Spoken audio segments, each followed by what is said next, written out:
haven't always been a full-time artist. It was only when I was in my mid-40s, when my children were leaving home, that I found myself with time on my hands. I was at that time living in a cottage in Wales, a small hamlet, and I had a job as a sub-postmistress.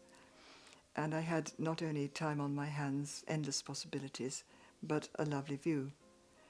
Painting had to be with watercolour because I had very little space, and watercolour is a very practical medium. You can clear away the stuff and have your evening meal without any problem.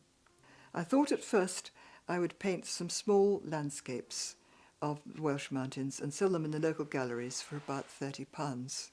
If I had been an economist and done my calculations, I would have realised this was not on, but I wasn't. At this time I had a dog. He was a wild, little uncontrollable dog who loved chasing about in the fields, and he'd run into the water if you threw a stone for him.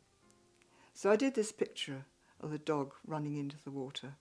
And I'm really quite pleased with this picture, although I did it a long time ago. I'm pleased with the way the water revolves around the dog, and I'm pleased with the composition, the way there's a dark line, sort of diagonal, coming from the left-hand side of the painting behind the dog's head and continuing on down to the left-hand corner.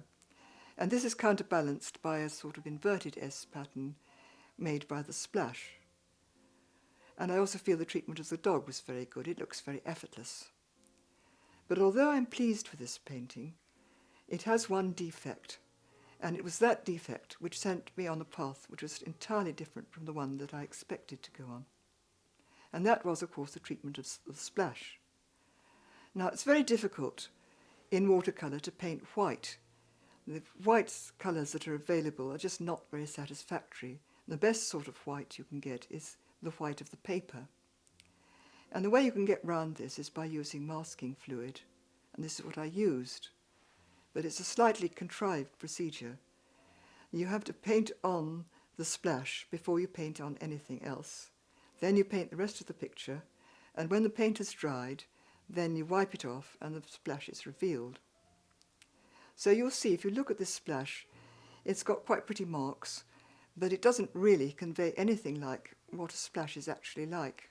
What happened next, I talk about in my book, Painting Water in Watercolour.